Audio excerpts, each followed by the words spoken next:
નમો હરિઘંટાણં નમો સિદ્ધાણં નમો આયર્યાણં નમો જયાણં નમો લોલસવસાહુણાં એસો પંચનમોકારો સર્વપાવપણાસનો મંગલાણં સસંવેસે પરમં હવૈ મંગલમ અજ્ઞાનતિમિરંધાના જ્ઞાનાંજનશલાકયા નેત્રયોન્મિલિतं येन तस्मै श्रीगुरुवे नमः मुखादिव्याकुक्षिरत्नं शब्दजितभरयात्मजं राजचन्द्रहं वन्दे तत्त्वलोचनदायकं प्रभु सत्वलोचनदायकम्। આત્મસિદ્ધિ કૃપાળુદેવ શ્રીમદ રાજચંદ્રજી રચિત આત્મસિદ્ધિ અને આત્મસિદ્ધિ ઉપર પૂજ્ય ગુરુદેવ કાંજી સ્વામીના પ્રવચનો. આના આધારે આપણે આત્મસિદ્ધિનો સ્વાધ્યાય કરી રહ્યા છીએ. એમાં 36મી ગાથાનો સ્વાધ્યાય ચાલે છે. આ ગાથા એનો અર્થ અને પૂજ્ય ગુરુદેવ કાંજી સ્વામીએ એનો જે વિસ્તાર કર્યો છે એમાંનો કેટલો ભાગ લીધો છે આજે આગળ સ્વાધ્યાય લઈએ પહેલા સહેજ પુનરાવર્તન કરીએ તો કૃપાળુ દેવે ગાથા 33 પછીથી આત્માર્થીના લક્ષણ કયા છે એમાં આપણે 34 અને 35ની અંદર એ લક્ષણની વાત સમજ્યા છીએ. આ 36મી ગાથામાં પણ આત્માર્થીના લક્ષણ કયા છે, પણ એમાં સાથે એ વાત કરી દીધી છે કે પરમાર્થનો પંથ કેવો હોય, મોક્ષનો પંથ કેવો હોય એ વાત સાથે કરી છે. એટલે 36મી ગાથામાં એમ કહ્યું કે એક હોય ત્રણ કાળમાં પરમાર્થનો પંથ, પ્રેરે તે પરમાર્થને તે વ્યવહાર સમંત. આત્મસિદ્ધિ ઉપર પૂજ્ય ગુરુદેવ કાંજી સ્વામીના પ્રવચનો આ પુસ્તકમાં પાના નંબર 162 ઉપર હવે આગળ સ્વાધ્યાય લઈએ. સાચા દેવ ગુરુ ધર્મની મનમાં ધારેલી શ્રદ્ધા પણ પુણ્યબંધનું કારણ છે. સાચા દેવ ગુરુ ધર્મની મનમાં ધારેલી શ્રદ્ધા પણ એ શુભભાવ છે અને એ પુણ્યબંધનું કારણ છે. શુભ કરણી પણ જીવે અનંતવાર કરી છે, શુભ કરણી પણ અનંતવાર કરી છે, પુણ્યના બંધ પણ અનંતવાર કરી ચૂક્યો છે. પણ એથી એ મોક્ષ માર્ગમાં આવ્યો નથી. જો મોક્ષ માર્ગમાં આવ્યો હોય તો એને હવે ભવના ભ્રમણ હોય નહીં. વધુમાં વધુ 15 ભવે એ જીવ મોક્ષે જાય જ છે. એટલે એ મોક્ષ માર્ગમાં નથી આવ્યો તો એને શું એવું કરવાનું બાકી રાખ્યું જેથી કરી અને એને ભવ કટી ન થઈ? શું એને ન જાણ્યું, શું એને એવું વિચારવાનું ન કર્યું કે જેથી એને મોક્ષ માર્ગની પ્રાપ્તિ ન થઈ? એટલે કે સમ્યક દર્શન, સમ્યક જ્ઞાન, સમ્યક ચારિત્રના પરિણામ થયા નહીં. સાચા દેવગુરુ શાસ્ત્રોને જાણ્યા ને એની શ્રદ્ધા કરી, એ તો વ્યવહાર સંકિત કહેવાય. અને નિશ્ચય સંકિત વિના એવા વ્યવહાર સંકિતને વ્યવહાર નામ અપાતું નથી. એ માત્ર સાચા દેવગુરુ શાસ્ત્રોને માહિતી રૂપે જાણ્યા છે એમ કહેવાય. નિશ્ચય સંકિત છે તો જ વ્યવહાર સંકિત કહેવાય. કેમ કે નિશ્ચયથી જ્યાં સુધી પોતે પોતાના શુદ્ધ સ્વરૂપને અનુભવ સહિત જાણતો નથી ત્યાં સુધી વાસ્તવમાં દેવના સ્વરૂપને પણ એ સમજતો નથી, જાણતો નથી. પોતાના સ્વરૂપને જાણે છે, અંદરમાંથી જે અતિન્દ્રિય આનંદનું વેદન થાય છે અને સ્વનો અનુભવ થાય છે, સ્વ સંબંધીનું જ્ઞાન થાય છે, એવી જે દશા થઈ તે પછીથી એને સ્પષ્ટ થઈ જાય છે કે પોતે કોણ છે અને બીજું પર શું છે. વળી એ પણ એને સ્પષ્ટ થઈ જાય છે કે જે પોતે અનંત ગુણનો પિંડ ભગવાન આત્મા છે એ વાત દ્રવ્યશ્રુતના અભ્યાસ દ્વારા જો જાણી હતી તો એ એમ જ છે. કેમ કે અનુભૂતિના કાળે અનંત ગુણોનું એક રૂપ પરિણમન એને અનુભવમાં આવે છે. એટલે અનંત ગુણ છે અને અનંત ગુણનું પરિણમન છે એ વાત પણ એને બરાબર નક્કી થઈ જાય છે, સમ્યક થઈ જાય છે. અને જે રીતે પોતે પોતાના સ્વરૂપને અનુભવે છે અને જેટલો સમય એવા સમ્યક દર્શન જ્ઞાન સહિત રહે છે એટલો સમય એ નિશ્ચય ચારિત્રનો છે. એટલે એમ સમ્યક દર્શન, સમ્યક જ્ઞાન અને સમ્યક ચારિત્ર પૂર્વક એ મોક્ષ માર્ગમાં પ્રવેશે છે. અને આવો અનુભવ થયો એટલે એને ખ્યાલ આવે છે કે કેવો પુરુષાર્થ હોય તો સ્વરૂપમાં રહેવાય, કયા પ્રકારે કઈ રીતે એ પુરુષાર્થ હોય તો સ્વરૂપને વિશે ક્ષણવાર માટે પણ રહેવાય. ક્ષણવાર માટે રહેવું હોય તો એ કેવો પુરુષાર્થ જોઈએ એને ખ્યાલ આવે છે. એટલે એના ઉપરથી એને એમ નક્કી થઈ જાય છે કે જે તીર્થંકર ભગવાન, કેવળી ભગવાન છે એ પોતે પોતાના સ્વરૂપમાં જો સ્થિર થયા છે તો એમનો પુરુષાર્થ તો અભૂતપૂર્વ અદ્ભુત હોવો જોઈએ જ. કેમ કે મને તો આવા પુરુષાર્થ કરતા માત્ર ક્ષણવાર માટે જ સહાનુભૂતિ થાય છે, સ્વરૂપમાં રહેવાય છે. જ્યારે પ્રભુ તો પોતાના સ્વરૂપને વિશે સ્થિર થઈ ગયા છે તો પ્રભુનો પુરુષાર્થ કેવો, એને જ પ્રભુના પુરુષાર્થનું મહાત્મા આવે છે. અને વળી પોતે જ્યારે એવો સહાનુભૂતિનો અનુભવ કરે છે, સ્વનો અનુભવ કરે છે અને જે આનંદ, સુખ, શાંતિ નો અનુભવ થાય છે, એટલે કે અનંત ગુણોના પરિણમનનો અંશે જે એક રૂપ અનુભવ થાય છે, તો એ અનુભવ દ્વારા એને એ પણ ખ્યાલ આવે છે કે પ્રભુએ જ્યારે પૂર્ણ દશા પ્રગટ કરી હશે ત્યારે એ અલૌકિક દશામાં એમને કેવો આનંદ હશે. તીર્થંકર ભગવાન, કેવળી ભગવાને જ્યારે પૂર્ણ દશા પ્રગટ કરી તો એ પૂર્ણ આનંદ કેવો હશે એ પણ એને ખ્યાલમાં આવી જાય છે. તો એમ એ સાચા દેવને જાણે, ત્યારે જાણે કે જો એને નિશ્ચય સંકિત હોય એટલે કે એને પોતાના સ્વરૂપનો અનુભવ કર્યો હોય તો જ એ ખરી રીતે, સાચી રીતે દેવના સ્વરૂપને જાણે, તીર્થંકર ભગવાન, કેવળી ભગવાનના સ્વરૂપને જાણે, સિદ્ધ ભગવાનના સ્વરૂપને જાણે. અન્યથા તો એ માહિતી રૂપે પ્રભુને જાણે છે. સાચા દેવ, ગુરુ, શાસ્ત્રોની જે સમ્યક શ્રદ્ધા છે એ પોતે જ્યારે પોતાના સ્વરૂપનો અનુભવ કરે છે, એવો પુરુષાર્થ કરે છે તો જ એને ખ્યાલમાં આવે છે કે ગુરુનો પુરુષાર્થ પણ કેવો હશે. ગુરુ પોતાના સ્વરૂપમાં લીનતાનો પુરુષાર્થ કરે છે, એમને સ્થિરતા કરવી છે તો એમનો કેવો પુરુષાર્થ હશે એ પણ એને સમજાય છે. એટલે જ્યાં સુધી એ પોતે પોતાના સ્વભાવ ભાવે થતો નથી, સ્વરૂપને અનુભવતો નથી, ત્યાં સુધી વાસ્તવમાં એ દેવ, ગુરુ અને ધર્મની જે શ્રદ્ધા કરે છે તે માત્ર માહિતી રૂપ છે. એ માત્ર માહિતી રૂપ છે.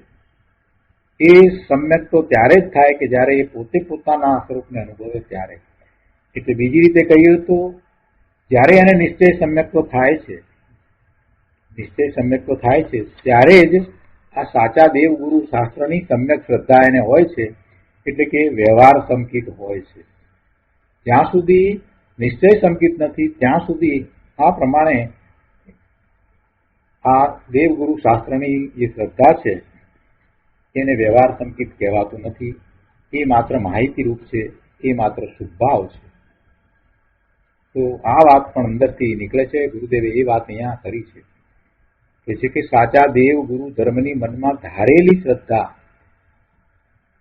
પણ પુણ્યબંધનું કારણ છે.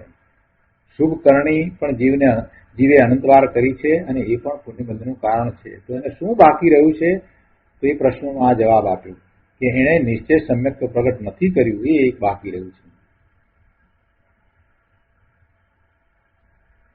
અહીંયા બીજા પેરેગ્રાફમાં 162માં પાના ઉપર આગળ ગુરુદેવ સમજાવે છે કે જેણે જ્ઞાનીના ભાવને જાણીને તે જ્ઞાની વિતરાગનું શું કહેવું છે તેના ભાવનું લક્ષ કર્યું છે. જેણે જ્ઞાનીના ભાવને જાણીને તે જ્ઞાની વિતરાગનું શું કહેવું છે તેના ભાવનું લક્ષ કર્યું છે, સતને સાંભળ્યું છે, જ્ઞાનીના શ્રી મુખે આત્માની વાત સાંભળી છે અને પોતાને અંતરમાં સહજ વીર્ય ઉલ્લાસ ભાવ આવ્યો છે, તેને મારામાં આ વિધિએ પૂર્ણ થવાની યોગ્યતા છે તેવી અંદરથી હા આવે છે. એને અંદરમાંથી એ આવી જાય છે કે ના, મારું સ્વરૂપ એવું છે, મારામાં એવું સામર્થ્ય છે કે હું મારા પૂર્ણ શુદ્ધ સ્વરૂપને પ્રગટ કરી શકીશ, એવી અંદરમાંથી હા આવી જાય છે. અને પછી એવો જ પુરુષાર્થ પણ ઉપડે છે. પણ એ બધું ક્યારે? તો કહે છે કે જેણે જ્ઞાનીના ભાવને જાણીને જ્ઞાનીનું શું કહેવું છે એને બરાબર સમજીને એ ભાવનું પછી લક્ષ કરે.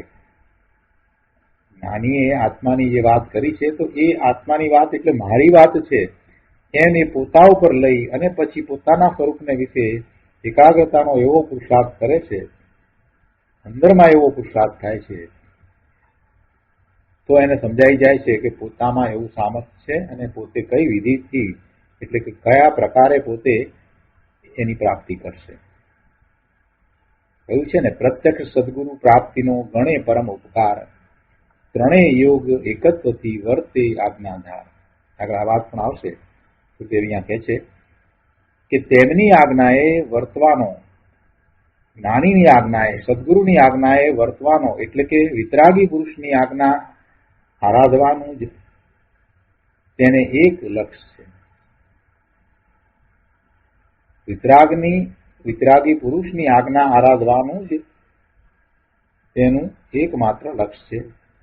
તે પરમાર્થ આશય જાણી અને એવા પુરુષાર્થ કરે છે.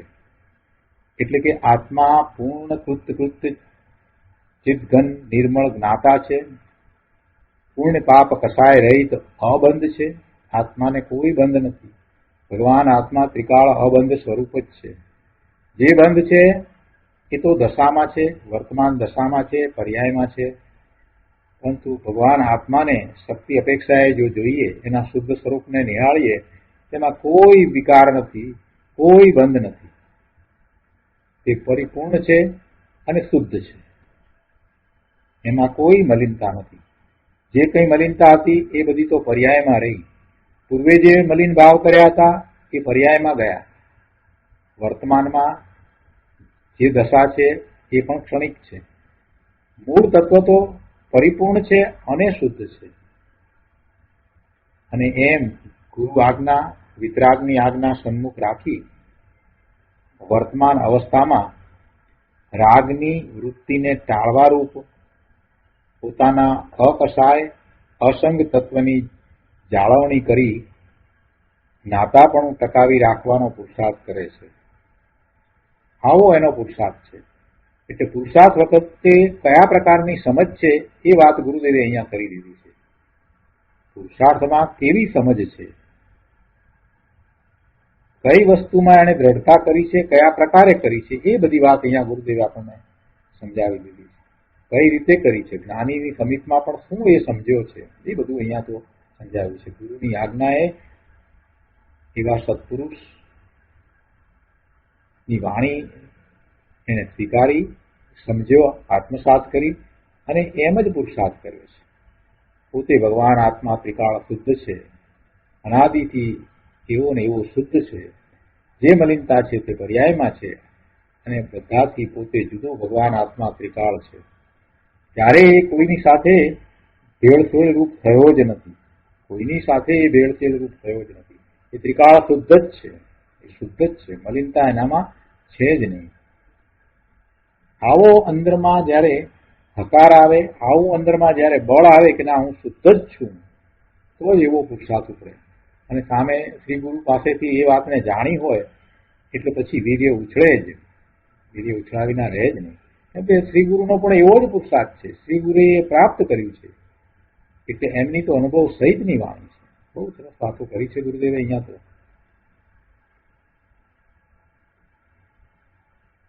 એ જ અનંત જ્ઞાની ભગવંતો થઈ ગયા તેમની આજ્ઞા છે. તે જીન આજ્ઞાને ધારી રાખે તો જ રાગ દ્વેષમાં ટકવું ન થાય, પણ જ્ઞાનમાં ટકવું થાય. એવી જિનેશ્વર ભગવાનની આજ્ઞા છે. અને એ આજ્ઞાને અનુસરીને, એ આજ્ઞાને પાળીને આ જ્ઞાની પુરુષો પોતાનો પુરુષાર્થ કરી રહ્યા છે. અને એમ એ પોતે સ્વરૂપને વિશે એકાગ્રતા કરે છે, શુદ્ધિની વૃદ્ધિ કરે છે, ઘણી નિર્જરા કરે છે, અને એમ એ મોક્ષ માર્ગમાં આગળ વધી રહ્યા છે. એટલે એ જે રીતે કરી રહ્યા છે એ જ રીતે દરેક જીવે કરવાનું છે. એમની વાણી છે તે પોતાની વાણી નથી, પરંતુ જિનેશ્વર ભગવાનની વાણીમાંથી જે સત પ્રકાશ્યું છે એને આત્મસાત કરી અને અનુભવ સહિત એની ઉપર મોહર માગી દીધી છે કે વસ્તુનું સ્વરૂપ આમ જ છે. જિનેશ્વર ભગવાનની વાણીને આત્મસાત કરીને સદગુરુએ તો પછી એના ઉપર મોહર મારી દીધી કે ના, અમારો અનુભવ પણ એમ જ છે અને પ્રભુની વાણી છે એ અમે આત્મસાત કરી છે, અમને એવો જ અનુભવ છે, માટે હવે અમે કહીએ છીએ. કોઈએ કહ્યું છે માટે કહીએ છીએ એમ નહીં, પણ અમને પણ એવો જ અનુભવ છે માટે અમે કહીએ છીએ. તું પણ એને પ્રમાણ કરજે. સમયસારમાં એમ કહ્યું છે કે તું પણ એને પ્રમાણ કરજે. એટલે અમે કહીએ છીએ માટે તું માની લે એમ નહીં, પણ તું એને આત્મસાત કરી અને એવો જ અનુભવ કરજે. અમને જેવો અનુભવ થયો છે એવો જ અનુભવ તું કરજે. અને આમ થાય તો પછી રાગ દ્વેષ રહિત થવાય. રાગ દ્વેષમાં ટકવું ન થાય, પણ જ્ઞાનમાં ટકવું થાય. અને એ જ મોક્ષ માર્ગ છે. અને એ વાત અહીંયા આ ગાથા 35 અને 36 કરવામાં આવી છે. આગળ 163 પાના ઉપર કહે છે કે અમે ભક્તિ કરીએ, આમ દયા પાળીએ છીએ, અહિંસા, સત્ય, બ્રહ્મચર્ય પાળીએ તો અમારું કલ્યાણ થશે, અથવા મનની સ્થિરતાના સંતોષથી સુખની પ્રાપ્તિ થશે. મનની સ્થિરતાના સંતોષથી સુખની પ્રાપ્તિ થશે. એમ અનેક આચરણોથી અને પ્રયત્નથી ધ્યેયને પહોંચી જવાશે. તો તે ઊંધી માન્યતા છે. જો મનની શાંતિના પ્રયત્નો, મેડિટેશન ઘણા લોકો ઘણા પ્રકારે કરે છે, પણ ભાઈ મન, વાણી અને કાયા એ ત્રણેય જડ છે. એ ત્રણેય જડ છે. એના વિના જ સુખ, શાંતિ, આનંદની પ્રાપ્તિ હોય છે. મન છે તો વિકલ્પ છે, અને મન છે તો પછી વિકલ્પોમાં રાચવું પણ થાય છે. એક સમયે આવો વિકલ્પ, બીજા સમયે બીજો, ત્રીજા સમયે ત્રીજો. જ્યાં સુધી મન સાથે રહ્યો છે ત્યાં સુધી એ વિકલ્પમાં જ રહ્યો છે. મનથી રહિત થઈને સ્વરૂપને વિશે રહ્યો છે તો પૂર્ણ આનંદની દશા એને એ પ્રાપ્ત કરી લે છે. સ્વરૂપને વિશે સ્થિર થઈ જાય તો પૂર્ણ આનંદની દશા છે. સ્વરૂપમાં લીનતા કરે છે તો જેવી મુનિને આનંદની દશા છે તેવી આનંદની દશા છે. સ્વરૂપને માત્ર થોડી ક્ષણ પૂરતું જાણે છે, અનુભવે છે તો સમ્યક દર્શન, સમ્યક જ્ઞાન, ચારિત્રના પરિણામ છે, ચોથા પાંચમા ગુણસ્થાનની દશા છે. પણ એ બધી દશામાં એ મનના વિકલ્પને શાંત પાડીને, એટલે કે નિર્વિકલ્પ દશામાં પોતાના સ્વરૂપને અનુભવે છે. એટલે જો આ બધી વાત કરીએ કે મનની શાંતિ કે મનની સ્થિરતા, તો એનાથી એવા પરમ સુખની પ્રાપ્તિ થશે કે મોક્ષ માર્ગ થશે, તો એ વાત ખોટી છે. એ ઊંધી માન્યતા છે. બીજી વાત અહીંયા એ પણ કરી કે આ ભક્તિ છે, દયા છે, અહિંસા છે, સત્ય, બ્રહ્મચર્ય, આ બધું જે છે એ વિકલ્પરૂપ છે. એ વિકલ્પરૂપ છે. એટલે એનું લક્ષ્ય જ્યાં સુધી રહે છે ત્યાં સુધી એ બહારમાં જ છે. ભક્તિ કરે છે તો પરનું લક્ષ્ય છે, દયામાં પણ પરનું લક્ષ છે, અહિંસામાં પણ પરનું લક્ષ છે, સત્ય, બ્રહ્મચર્ય બધું એમાં શું છે? પરનું લક્ષ છે. ભગવાન આત્મા ત્રિકાળ પોતે પોતાના શુદ્ધ સ્વરૂપે રહ્યો હોય તો પછી એમાં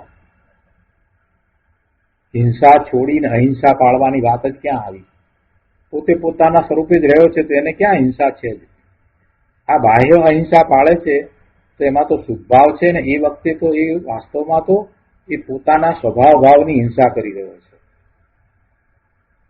એ જ રીતે સત્યની વાત કરીએ તો પોતે પોતાના સ્વભાવ ભાવે જયારે રહ્યો છે તો પછી એ પરમ સત્યમાં જ રહ્યો છે. પોતાનું સ્વરૂપ સત્ય છે તો એ ભાવે તો એ રહ્યો છે. તો પછી આ બીજા બાહ્ય પ્રકારના સત્ય જે બોલવા રૂપે, લખવા રૂપે વાણીના જે બધા સત્યની વાત જે કરીએ છીએ, સત્ય આચરણની વાત કરીએ છીએ, એ બધાનો પ્રશ્ન જ ઉપસ્થિત થતો નથી. એ જ પ્રમાણે બધા જ વ્રત, તપ, આ બધું જે છે કે જ્યારે એ બહારમાં હોય ત્યારે જ એ હોય. પોતે પોતાના સ્વરૂપને વિશે રહે તો પછી એ બધાનો પ્રશ્ન જ ઉપસ્થિત થતો નથી. દયા, અહિંસા, સત્ય, બ્રહ્મચર્ય પાળીએ તો અમારું કલ્યાણ થશે. અરે ભાઈ, તું તારા સ્વરૂપમાં રહે ને તો તારું કલ્યાણ છે. તું બહારમાં છે એટલે પછી આ બધાના પ્રશ્નો ઉપસ્થિત થાય. તું બહારમાં આવ્યો તો તને અદયાનો ભાવ થયો તો તારે દયા પાળવી પડે. તું બહારમાં રહ્યો છે અને જુઠ્ઠું બોલવાનો છે તો પછી તને એમ કહેવું પડે કે ભાઈ તું સાચું બોલજે. હવે સાચું બોલજે એટલે તું સાચું શું બોલે? શું સાચું બોલે છે? જે તું સાચું બોલે છે, બોલવા રૂપે જેને તું સત્ય માને છે, એ તો બધી માહિતી છે. સત્ય તો શું છે? તારું સ્વરૂપ છે એ જ સત્ય છે, જે વાણીમાં આવી શકતું નથી. સત્ય કોને કહેવાય? પોતાનું સ્વરૂપ છે તે જ સત્ય છે. પોતાનું સ્વરૂપ છે તે જ સત્ય છે, એ તો વાણીમાં આવતું નથી. એટલે જે માહિતી છે એના માહિતીના તું આદાન પ્રદાન કરે છે તો તને એમ કહીએ છીએ કે ભાઈ આમાં તું કઈ અસત્ય ન કરતો, એટલે જે રીતે તને મળ્યું છે એ રીતે જ કહેજે. પણ આ બધું ક્યાં છે? બહારમાં છે. એ બહારમાં છે તો એ બધા પ્રશ્નો ઉપસ્થિત થાય છે. બ્રહ્મચર્યને માટે પણ એમ જ છે. પોતે પુરુષ વેદ કે સ્ત્રી વેદ રૂપે છે, પોતાને પુરુષ વેદ કે સ્ત્રી વેદ છે એટલે એ તો કસાય થયો. નો કસાયમાંનો એક કસાય થયો. પોતાને પુરુષ વેદ, સ્ત્રી વેદ કે નપુંસક વેદ છે એમ માનવું એ તો કસાય છે. અને એવા કસાય છે તો પછી તને એમ કહેવામાં આવે કે ભાઈ તું બ્રહ્મચર્ય પાળજે. આ બધી વાત બહારની જ છે ને બહારના જે છે એને માટે આ વાત રહી. પણ એવું બધું થવા છતાંય તું તારા સ્વરૂપને વિશે ક્યાં જાય છે? એટલે અહીંયા કહે છે કે એથી તારું કલ્યાણ નથી થતું. એ બધા નિયમો સાધક જીવને હોય છે પણ એ ધર્મ નથી. ધર્મ તો પોતાના સ્વરૂપમાં જેટલી સ્થિરતા છે એટલો ધર્મ છે. ધર્મ કોને કહીએ? કે જેનાથી મોક્ષ માર્ગ બનતો હોય એને ધર્મ કહીએ.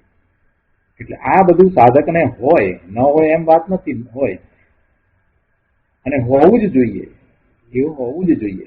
પણ તે છતાં એથી કલ્યાણ થતું નથી. આ હોય છતાં એ કલ્યાણ નથી. કલ્યાણ તો પોતાના સ્વરૂપને વિશે રહેવાથી જ થાય છે. એટલે કોઈ વ્રત ને શુદ્ધભાવ ને તપ ને આ બાહ્ય તપ ને એ બધાને જો ધર્મ માનતો હોય તો એને અહીંયા સમજાવ્યું છે કે એ બધા તારા શુભ ભાવ છે. એ શુભ ભાવ છે. અશુભ ભાવથી બચવા માટે એવા શુભ ભાવ સાધક જીવને હોય છે. અશુભ ભાવથી બચવા માટે સાધક જીવને એવા શુભ ભાવ પણ આવે છે. પણ એ શુભ ભાવના આશરે તું અટકીને રહી જઈશ તો મુક્તિને નહીં પામે. એટલે અહીંયા એને ઊંધી માન્યતા કહી છે. બહુ સમજવાની જરૂર છે. ગુરુદેવે કઈ સમજતું નથી કહ્યું. આત્મા કેવો છે, કેવડો છે, એ શું કરી શકે છે, એ બધું યથાર્થપણે ગુરુ ગમે જાણવું જોઈએ. અને ગુરુ ગમે જેણે જાણ્યું નથી અને કહે કે અમે મોક્ષ માર્ગમાં છીએ તો એ વાત એની મિથ્યા છે. એ એમ કહેતો હોય ગુરુ ગમે જાણ્યા વિના જ પોતાની મતિ કલ્પના એને કે મોક્ષનો માર્ગ એક છે, મોક્ષનો માર્ગ એક છે અને તે આપણું ધ્યેય છે, અમે જે કરીએ છીએ તે પરંપરાએ મોક્ષને પામવાનો ઉપાય છે, તો આ બધી માન્યતા એની જુઠ્ઠી છે, ખોટી માન્યતા છે. અને એવી ખોટી માન્યતાને કારણે એને મોક્ષ માર્ગ તો નથી પણ ધર્મને બદલે અધર્મને ધર્મ માનવાથી એને તો ગૃહિત મિથ્યાત્વ થશે, અનંત કાળ સુધી રખડવાનું થશે. તત્વ સ્વતઃ શુદ્ધ વિતરાગ છે. તત્વ સ્વતઃ શુદ્ધ વિતરાગ છે. તે બીજાના નિમિત્તથી કે રાગ ભાવથી કે બીજા કોઈ વ્યવહારથી ઉઘડતું નથી, એટલે કે એની પ્રાપ્તિ થતી નથી. પર્યાયમાં એની પ્રાપ્તિ જે થાય છે એ કોઈ પરને કારણે કે નિમિત્તને કારણે થતી નથી. તત્વ સ્વતઃ શુદ્ધ વિતરાગ છે. જીવ તત્વ, અહીંયા જીવ તત્વની વાત છે. પોતાનું જીવ તત્વ છે તે સ્વતઃ શુદ્ધ છે, એટલે એને કોઈએ બીજાએ કાંઈ કરવાની જરૂર નથી, અને વિતરાગ ભાવે જ છે. એ પૂર્ણ વિતરાગ ભાવે જ છે. વિતરાગ ભાવ એટલે કષાય રહિત ભાવને વિતરાગ ભાવ કહીએ છીએ. સમગ્ર કષાય રહિત દશા એ વિતરાગ દશા છે. તો એવા વિતરાગ ભાવે જ ભગવાન આત્મા તો છે, એને કોઈ બીજાની જરૂર નથી. પણ એ બધું એને પર્યાયમાં પ્રગટ કરવાનું છે, અને એવા પર્યાયમાં પ્રગટ કરવા માટે એને સ્વરૂપનું લક્ષ કરવાનું છે. જેમ કે આત્મદ્રવ્ય પોતે જ એનું કારણ છે. આવા પૂર્ણ નિર્મળ પરિણામ જે થાય એનું કારણ આત્મદ્રવ્ય પોતે જ છે. કોઈના આધારે તેની હયાતી નથી. આત્માનું અસ્તિત્વ ટકી રહ્યું છે એ પણ કોઈ પરના આશ્રયે ટકવું થયું છે એમ નથી, એ સ્વતંત્રપણે ટકીને રહ્યું છે. એવું એ તત્વ છે, તે પર આશ્રયથી પ્રાપ્ત થતું નથી, અને બીજા બાહ્ય કોઈ કારણોથી પણ એવું આત્મદ્રવ્ય અનુભવમાં આવતું નથી.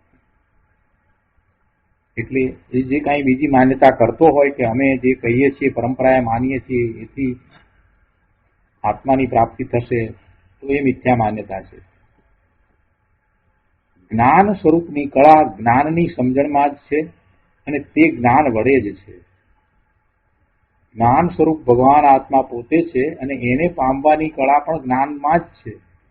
એટલે જ્ઞાન વડે જ એ પ્રાપ્ત થાય છે, જ્ઞાન વડે જ એ પોતાનું સત્વ અનુભવમાં આવે છે. માટે આખી જવાબદારી કોની ઉપર નાખી? એ જ્ઞાન સ્વભાવ પોતાનો છે એની ઉપર નાખી દીધી. એ સિવાય બીજી કોઈ રીત નથી. એટલા માટે એમ કહ્યું કે એક હોય ત્રણ કાળમાં પરમાર્થનો પંથ. જ્યારે પોતાના સ્વરૂપમાં એ જે વસ્તુ પડી છે એ જ એનું કારણ છે, તો પછી બધાને માટે એ એક જ કારણ રહ્યું. બધાને પોતાના સ્વરૂપનો અનુભવ કરવાનો છે, તો એ એક જ રીતે થાય. બધાને એક જ ગતિએથી થાય. નિજ સ્વરૂપમાં એકાગ્રતા કરવાથી જ થાય. મોક્ષનો માર્ગ જો સ્વરૂપમાં એકાગ્રતા કરવાથી છે એમ જ્યારે સ્વીકારીએ છીએ, તો પછી દરેકને માટે પોતાના સ્વરૂપમાં જ માર્ગ રહેલો છે. જીવ માત્રને મોક્ષ માર્ગ તો અંતરંગ છે, પોતાના સ્વરૂપમાં જ છે. એટલે પછી એમ જ કહેવાય ને કે એક હોય ત્રણ કાળમાં પરમાર્થનો પંથ. અને પ્રેરિત તે પરમાર્થને તે વ્યવહાર સંબંધ. હવે એની પણ આગળ વાત ગુરુદેવે કરી છે, આપણે લઈએ છીએ. આ ગાથા બહુ મહત્વની છે. એને ખૂબ શાંતિપૂર્વક વાંચી વિચારી અને મનન કરવા જેવી છે. એટલે એમાં જે ભાવ ભર્યા છે એ ગુરુદેવે તો કાઢ્યા છે, પણ એ ભાવને પણ સમજવાની જરૂર છે. એના ઉપર ઘણું મનોમંથન માંગી લે છે. શાસ્ત્રોના સાર ભર્યા છે. આ ગાથાનો અર્થ કરતા કરતા તો ગુરુદેવે શાસ્ત્રોના સાર ભરી દીધા છે. કેટલાય શાસ્ત્રોની વાત આમાં તો કરી દીધી. દ્રવ્યાનુયોગની કેટલી બધી વાત કરી દીધી છે. અહીંયા આગળ પણ કહે છે કે ભગવાન આત્મા નિર્મળ છે. ભગવાન આત્મા નિર્મળ છે, કોઈ મલિનતા નથી. સ્વ આશ્રય રૂપ સાધક અવસ્થાને વ્યવહાર કયો છે તે વ્યવહાર પણ આત્મામાં જ હોય છે. જો સ્વ આશ્રય રૂપ સાધક અવસ્થા, સાધક અવસ્થા એ કેવી? પોતાના નિજ શુદ્ધ સ્વરૂપનો આશ્રય કરે છે, અને જે દશા છે તે સાધક અવસ્થા કરી. પોતાના નિજ શુદ્ધ સ્વરૂપનો આશ્રય કરતા, ત્યાં એકાગ્રતા કરતા જે સમ્યક દર્શન, સમ્યક જ્ઞાન, સમ્યક ચારિત્રના પરિણામ થાય છે, એ દશાને સાધક દશા કહેવામાં આવે છે. અને અધ્યાત્મમાં એને વ્યવહાર કહેવાય છે. અધ્યાત્મનો નિશ્ચય શું છે? તો પોતાનું ત્રિકાળી શુદ્ધ સ્વરૂપ છે તે નિશ્ચય છે, અને એવા પોતાના શુદ્ધ સ્વરૂપનો આશ્રય કરતા, ત્યાં એકાગ્રતા કરતા જે સમ્યક દર્શન, સમ્યક જ્ઞાન, સમ્યક ચારિત્રના નિર્મળ પરિણામ થયા, એ દશાને સાધક દશા કહેવામાં આવી છે. અને એ વ્યવહાર છે, એ અધ્યાત્મનો વ્યવહાર છે. એટલે કે છે કે સ્વ આશ્રયરૂપ સાધક અવસ્થાને વ્યવહાર કયો છે. એટલે આ વ્યવહાર પણ આત્મામાં જ હોય છે. આત્મામાં હોય છે એટલે કે એ પરિણામે આત્મા થયો છે ને, એટલે એ સમ્યક દર્શન, સમ્યક જ્ઞાન, સમ્યક ચારિત્રના પરિણામે કોણ થયું છે? પોતે પરિણમ્યો છે. એટલે એમ કે છે કે એ વ્યવહાર પણ આત્મામાં જ હોય છે. થોડીક ગંભીર વાત છે, સૂક્ષ્મ વાત છે પ્રભુ, પણ શાંતિથી સમજશો તો બધું સમજાય એવું જ છે, અને કાંઈ ન સમજાય એવું નથી પ્રભુ. પોતાનું ત્રિકાળ શુદ્ધ સ્વરૂપ જે શક્તિ રૂપે છે, એ તો ત્રણેય કાળે શક્તિ રૂપે જ છે. વર્તમાનમાં પર્યાયમાં મલિનતા છે ત્યારે પણ એ તો શુદ્ધ જ છે. જે શક્તિ રૂપે શુદ્ધ પડ્યું છે એ તો ત્રિકાળ શુદ્ધ છે. ભૂતકાળમાં એવું ને એવું શુદ્ધ હતું, વર્તમાનમાં એમ જ છે, અને ભવિષ્યમાં પણ એમ જ રહેવાનું છે. એ ધ્રુવ, એ ધ્રુવ છે જે બદલાતું નથી. એટલે એ તો છે જ, અને એને જ નિશ્ચય કર્યો છે.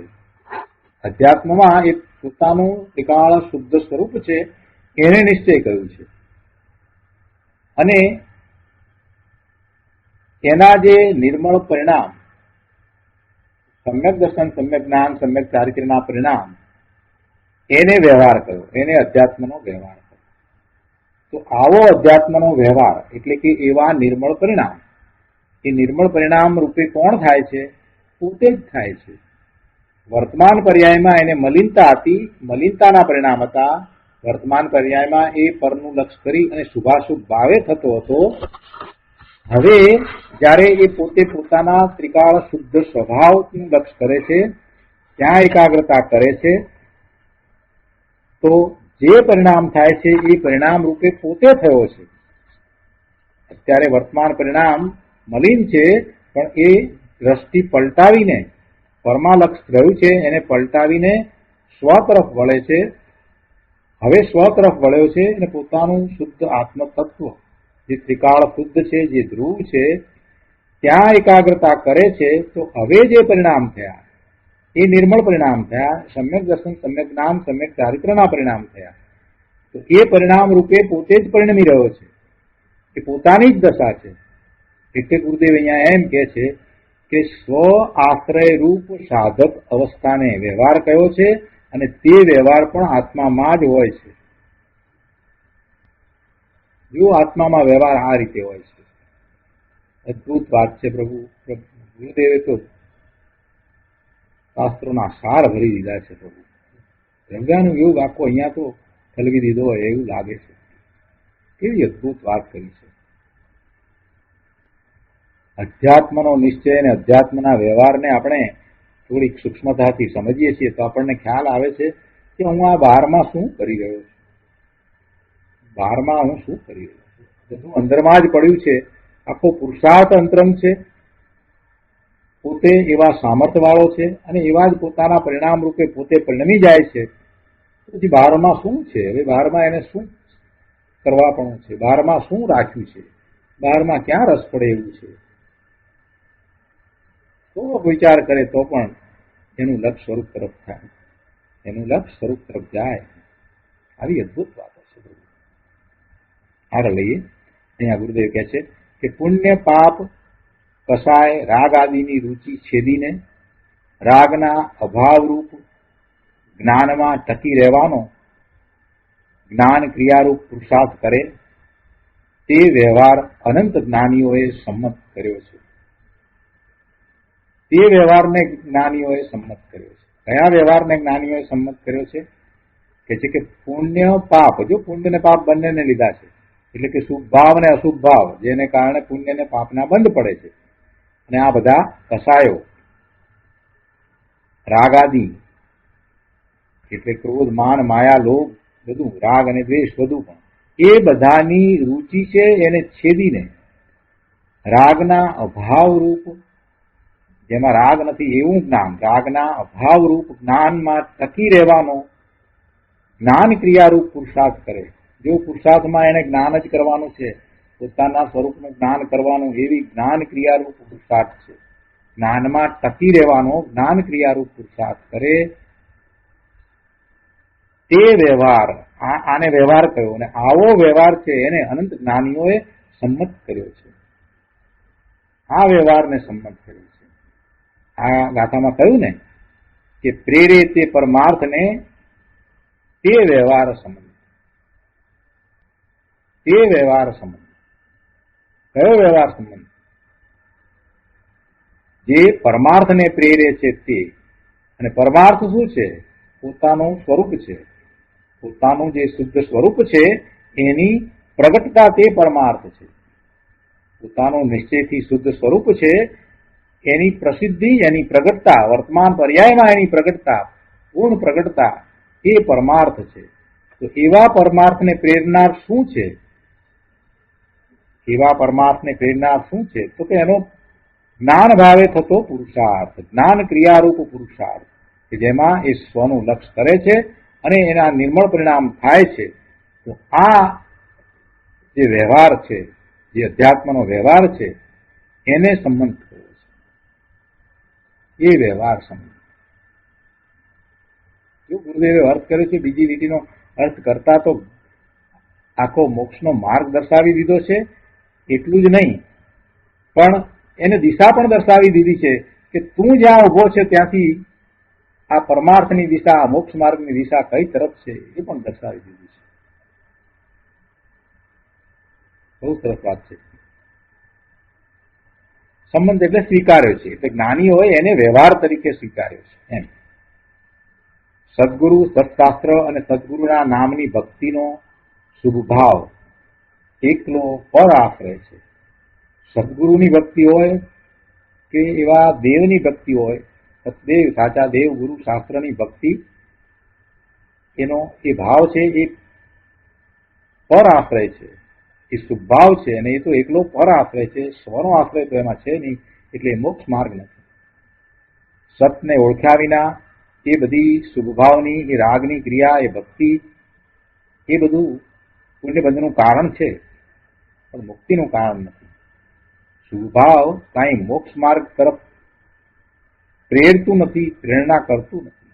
શુભભાવ તો માત્ર આશ્રવ કરે છે. શુભભાવને કારણે તો આશ્રવ થાય છે અને બંધ પડે છે. પણ જેટલો શુભ અને અશુભ બંને ભાવનો અભાવ કરે. શા માટે અભાવ કરે? કે પોતાના પૂર્ણ સ્વરૂપની પ્રાપ્તિ કરવી છે માટે શુભ અને અશુભ બંને ભાવનો અભાવ કરે. એટલે કહે છે કે જેટલો શુભ અશુભ ભાવનો પૂર્ણતાના લક્ષ્ય ભાવ કરે તે અરાગ ભાવ પરમાર્થનો હેતુ છે, તે જ્ઞાનની ક્રિયા છે અને તે પૂર્ણ પરમાર્થને પમાડે છે. અને વચ્ચે પૂર્ણ પરમાર્થને પમાડે છે, પણ વચ્ચે એને એવા શુભભાવ આવી જાય છે, એવા દેવ, ગુરુ, શાસ્ત્ર પ્રત્યેના વિનય વગેરે હોય છે, પણ વ્યવહાર નથી. એ શુભભાવ બંધનું કારણ છે. એને એવો વિનય આવી જાય છે, પણ એ કાંઈ વ્યવહાર નથી. અધ્યાત્મનો વ્યવહાર જે કયો એ જ મોક્ષનો માર્ગ છે અને એ જ પરમાર્થને પ્રેરે છે. આ શુભભાવ કાંઈ પરમાર્થને પ્રેરતા નથી. ઘણાના મનમાં એમ છે કે શુભભાવ કરતા કરતા મોક્ષ માર્ગ થાય, શુભભાવ કરતા કરતા મુક્તિની દશા પ્રાપ્ત થાય. ના, એમ નથી. શુભભાવ કરતા કરતા એ નથી થતું. પણ કઈ રીતે થાય છે? તો કે શુદ્ધ આત્મ તત્વને જાણીને એનું લક્ષ્ય કરીને ત્યાં એકાગ્રતા કરતા, અને એવી એકાગ્રતા કરવાનો જે પુરુષાર્થ છે એ જ્ઞાનમાં છે. પોતાના વર્તમાન જ્ઞાનના ઉપયોગને ત્યાં લઈ ગયો છે, એટલે એ પુરુષાર્થ થાય છે. એ પોતે પોતાને જાણે છે અને એમ સમ્યક દર્શન, સમ્યક જ્ઞાનના પરિણામ થાય છે. એટલે એ વ્યવહાર કયો છે, એ વ્યવહાર એ પરમાર્થને પ્રેરે છે, એટલે કે પૂર્ણ દશા તરફ લઈ જનારો છે. અને એવા વ્યવહારને જ્ઞાની પુરુષોએ સ્વીકાર્યો છે. એ પરમાર્થ છે. પણ એવો પરમાર્થ માર્ગ છે ત્યારે એ ત્યાં ટકીને રહેતો નથી, સ્વરૂપને વિશે રહેતો નથી, એટલે બહારમાં આવે છે તો એને શુભભાવ આવે છે, પણ એ શુભભાવ છે તે ધર્મ નથી. શુભભાવ તો શુભભાવ જ છે, એ તો આશ્રવ છે અને બંધનું કારણ છે. બહુ સરસ વાત આખી સમજાવી દીધી છે. એટલે ધર્મીને પણ એવા શુભભાવ હોય છે, પણ એમને એ શુભભાવ છે તે હે બુદ્ધિ છે, એટલે કે એ છોડીને શુદ્ધ સ્વરૂપમાં રહેવું છે એમ છે. શુભભાવમાં જો રહેશે, શુભભાવમાં અને શુભભાવમાં રહેશે તો પછી શુદ્ધ ભાવમાં જશે ક્યારે? આટલી સાદી વાત એને નથી સમજાતી. જો શુભભાવમાં જે રહેશે તો શુદ્ધ ભાવમાં ક્યારે જશે પ્રભુ? શુદ્ધ ભાવમાં તો શુભ ભાવને છોડીને જવાશે. એટલે શુભ ભાવ છે એ ધર્મ નથી, એ ધર્મનું કારણ પણ નથી. ઉલટું એમ છે કે શુભ ભાવને છોડીને શુદ્ધ ભાવમાં એટલે પોતાના સ્વરૂપમાં જવાય છે. આગળ પણ વાત કરી છે કે મોક્ષ માર્ગના વ્યવહારમાં શુભરાગ ન લેવો. મોક્ષ માર્ગના વ્યવહારમાં શુભરાગ ન લેવો. શુભરાગ જે છે એ કઈ વ્યવહાર નથી, એ મોક્ષ માર્ગનો વ્યવહાર નથી. એ અહીંયા તો સમજાવ્યું છે. મોક્ષ માર્ગમાં નિશ્ચય શું ને વ્યવહાર શું? પોતાનું શુદ્ધ સ્વરૂપ છે તે નિશ્ચય છે, અને એવા શુદ્ધ સ્વરૂપનું લક્ષ્ય કરી ત્યાં એકાગ્રતા કરવી અને નિર્મળ પરિણામ થાય એ મોક્ષ માર્ગનો વ્યવહાર છે, એ અધ્યાત્મનો વ્યવહાર છે, એ સાચો વ્યવહાર છે. બાકી આ વિકલ્પ છે એ કઈ વ્યવહાર નથી. વિકલ્પ છે એ કઈ વ્યવહાર નથી.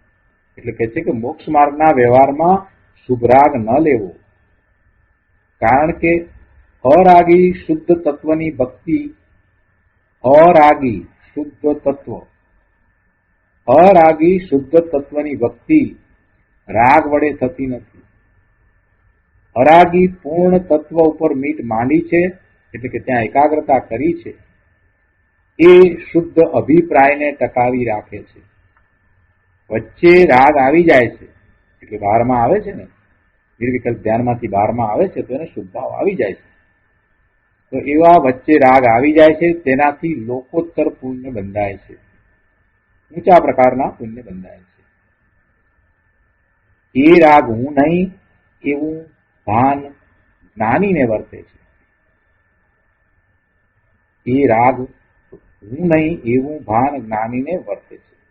જ્ઞાતા દ્રષ્ટાપણાને ભૂલીને રાગને એટલે શુભ પરિણામને ધર્મ માને, કર્તવ્ય માને, એ જડ ભાવને જ નિજ ગુણ માને છે.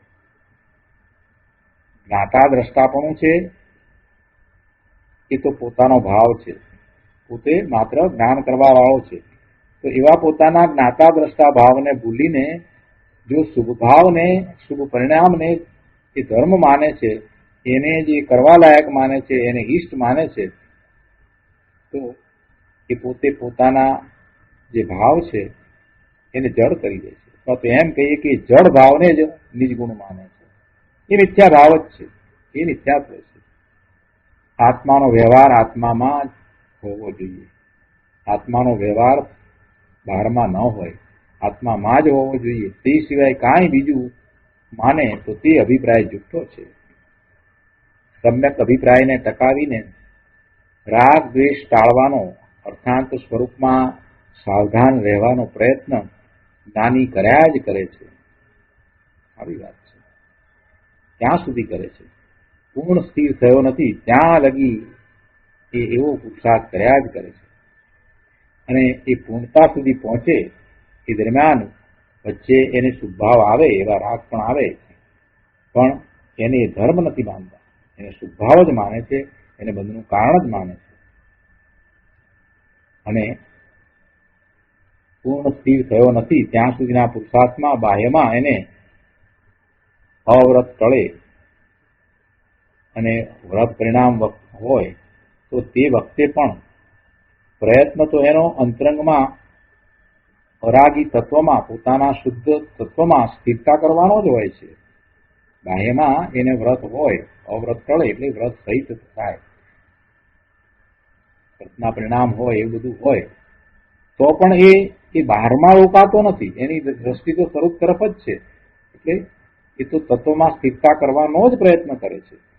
તત્વમાં સ્થિરતા કરવાનો, પોતાના નિજ શુદ્ધ તત્વમાં સ્થિરતાનો પ્રયત્ન કરે છે. અને એ વખતે બહારમાં એને ખોરાક લેવાનો પ્રસંગ નથી બનતો તો એ બાહ્ય તપ થઈ જાય છે. એને કાંઈ દેહની ક્રિયા કરવી છે એમ નથી. એનો પુરુષાર્થ તો પોતાના સ્વરૂપમાં ઠરવાનો છે, રહેવાનો છે. જ્ઞાનમાં ઠરવું અને જ્ઞાનના આધારે પોતે છે અને એ જ વ્યવહાર છે અને એવા વ્યવહાર જે છે એ પરમાર્થને પ્રેરે છે. આ વાત જો માન્ય ન રાખો તો સમ્યક મોક્ષ માર્ગ નથી. મન, વાણી, દેહની ક્રિયા અને સુખ પરિણામ તે વ્યવહાર પણ નથી. આવી સમજણ તે સમ્યક ઊંચી છે, સમ્યક ચાવી છે. અનંત કાળનો અજાણ્યો આત્મધર્મનો લોકોત્તર માર્ગ બહુ અઘરો પડે છે. કેમ અઘરો પડે છે? કેમ કે સાચું જાણવાનો પ્રયત્ન એ કરતો નથી, પ્રમાદમાં રહ્યો છે ને એટલે એને અઘરો પડે છે. ગમે તેમ એ માન્યતાઓ કરે છે એ એને છોડવી પડશે. આડું અવળું કાંઈ પણ નહીં ચાલે. વસ્તુનું સ્વરૂપ જેમ છે તેમ જ એને સમજવું જ પડશે. એ સિવાય બીજો કોઈ માર્ગ નથી, બીજો કોઈ રસ્તો નથી. સમજે છૂટકો. વસ્તુનું સ્વરૂપ જેમ છે તેમ સમજે છૂટકો છે. તું આજે સમજીશ તો વાત બરાબર છે, આજે નહીં સમજે તો કાલે, કાલે નહીં તો પરમ દિવસે, પણ તારે એ જ સમજવું પડશે. આ વાતને તારે પકડવી પડશે, આત્મસાત કરવી પડશે અને એવો જ પુરુષાર્થ કરવો પડશે. બીજી કોઈ રીત નથી. આ એક જ રીત છે. એક જ હોય પરમાર્થનો પણ. એક હોય ત્રણ કાળમાં પરમાર્થનો પણ. કૃપાળુદેવે એમ કહ્યું ને, શ્રીમદજીએ કહ્યું ને કે એક હોય ત્રણ કાળમાં પરમાર્થનો પંથ.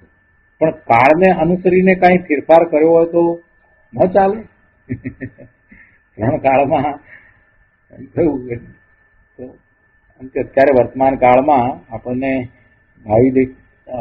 મહાવિદ્ય ક્ષેત્રમાં તો પ્રભુ બિરાજે છે, પણ અહીંયા વર્તમાન કાળમાં અહીંયા ભરત ક્ષેત્રને વિશે પ્રભુના વિરહ પડ્યા છે, તો આપણે એમાં કઈ બાંધછોડ કરીએ તો ન ચાલે.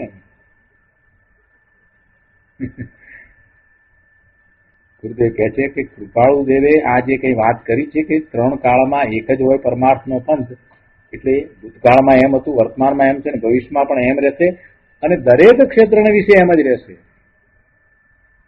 એમાં મહાવિદ્ય ક્ષેત્રમાં હોય તો એમ, અને અહીંયા ભરત ક્ષેત્રને વિશે પણ એમ જ હોય.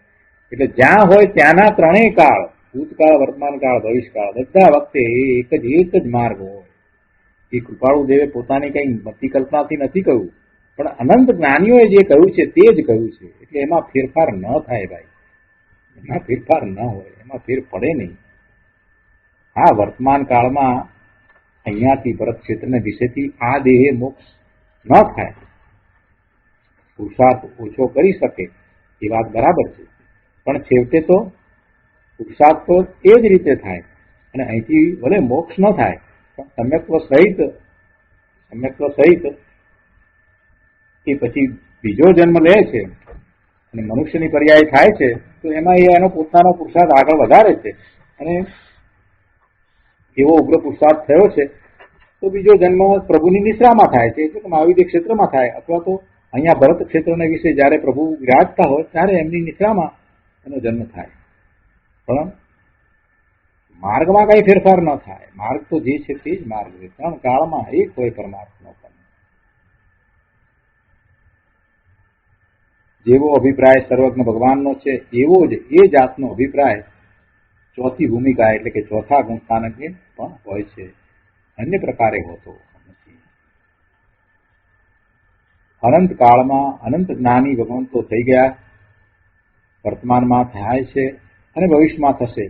તે બધાએ સમ્યક દર્શન, સમ્યક જ્ઞાન, સમ્યક ચારિત્રમય મોક્ષ માર્ગ કયો છે. આત્મા અવિનાશી પૂર્ણ જ્ઞાની, આત્મા અવિનાશી પૂર્ણ જ્ઞાની, પરથી જુદો સિદ્ધ ભગવાન જેવો છે એવી નિશંક શ્રદ્ધા, શંકા વિનાની શ્રદ્ધા, તેનું સમ્યક જ્ઞાન અને એ જ્ઞાનમાં ટકી રહેવું, તે વ્યવહાર એ જ લોકોત્તર માર્ગ છે. આ કાળે પરમ અવગાઢ સંકિત ન થાય, એટલે કે કેવળ જ્ઞાન થાય ને જે સંકિત હોય એને પરમ અવગાઢ સંકિત કહીએ છીએ.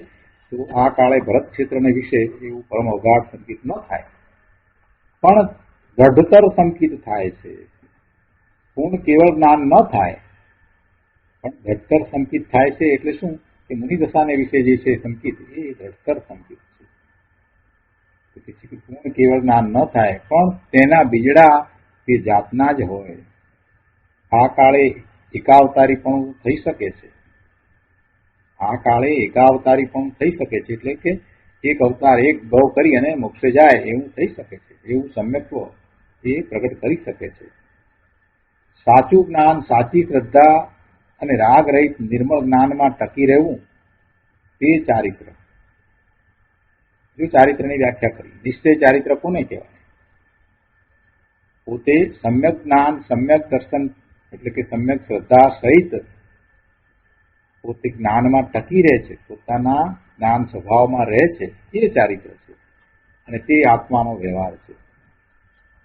રાગની વૃત્તિ ઉઠે તેનો અભાવ કરીને જ્ઞાનમાં ટકી રહેવું તે વ્યવહાર છે, તે સમ્યક વ્યવહાર છે, તે અધ્યાત્મનો વ્યવહાર છે અને તે જ પરમાર્થને પ્રેરનારો વ્યવહાર છે. દેહની ક્રિયા કે સુખ જોગ તે આત્માનો વ્યવહાર નથી. જડની ક્રિયા તે જડનો વ્યવહાર છે. જડની ક્રિયા તે જડનો વ્યવહાર છે. એટલે આ શરીરમાં જે કંઈ ધર્મના નામે આપણે ક્રિયાઓ વગેરે કરીએ એ બધી જડની ક્રિયા અને એ કરનારો ભગવાન આત્મા નથી. એ જડની ક્રિયા જે થવાની છે તે જ થાય છે. આત્મા તો માત્ર એમાં ભાવ કરે, શુભ ભાવ કરે કે આજે ખોરાક નથી લેવો, બાકી ખોરાક આવવો ન આવવો એ બધું તો શરીરને કારણે જે થવાનું છે તે જ થાય છે. એ જડની ક્રિયા છે એ આત્માનો વ્યવહાર નથી. શરીરની ક્રિયા એ કંઈ આત્માનો વ્યવહાર નથી. જડની ક્રિયા એ જડનો વ્યવહાર છે. તો આ રીતે આ આખી વાત સમજાવવામાં આવી. એક હોય ત્રણ કાળમાં પરમાર્થનો પણ પ્રેરે તે પરમાર્થને તે વ્યવહાર સમજ. હજી આગળ પણ કહે છે કે જે જાતનો નિશ્ચય હોય તે જાતનો વ્યવહાર હોય. આ વ્યવહારમાં ઘણાને બહુ ગોટાળો થાય છે. જડ ભાવને આત્મભાવ માની બેસે છે. જડ ભાવ, પરના લક્ષ્ય થતા ભાવ, પુણ્ય પાપના ભાવ જે છે એ બંધના ભાવ છે, એને એ આત્મામાં ખતરે છે. એટલે કે એ આત્માના ભાવ એમ કે છે તો આત્માના ભાવ, પણ એ આત્માના ભાવ એમ ન કહેવાય. કેમ કે આત્મામાં કોઈ એવો ગુણ નથી કે એને કારણે એ ભાવ થાય. એટલે એ તો પર્યાયમાં છે. એટલા માટે ગુરુદેવ જયારે સમજાવે છે ત્યારે કહે છે કે એ તો અધ્ધરથી થયેલા ભાવ છે. આત્માના ગુણને કારણે થયેલા ભાવ નથી, પરનું લક્ષ કરતા થયેલા ભાવ છે. એટલે એને આત્મામાં ન ખતવાય, એને આત્માના ભાવ ન કહેવાય. જો આત્માના ભાવ હોય તો એ ભાવ કાયમ રહેવા જોઈએ. એ ભાવ સિદ્ધને પણ હોવા જોઈએ, પણ સિદ્ધને એવા ભાવ નથી. ગુરુદેવ કહે છે કે એને આત્મામાં ન ખતવાય. એ વ્યવહારથી કલ્યાણ થતું હોય તો આજ લગી કેમ ન થયું? આજે પુણ્યના ભાવ જે છે, શુભ ભાવ છે, એનાથી જો કલ્યાણ થતું હોય તો એવા ભાવ તો અનંતકાળમાં અનંતવાર કર્યા, તો પછી કેમ કલ્યાણ ન થયું? પરમાર્થ શું છે? પરમાર્થને સમજવાની જરૂર છે. પરમાર્થ એટલે અભેદ નિશ્ચય આત્મ સ્વભાવ.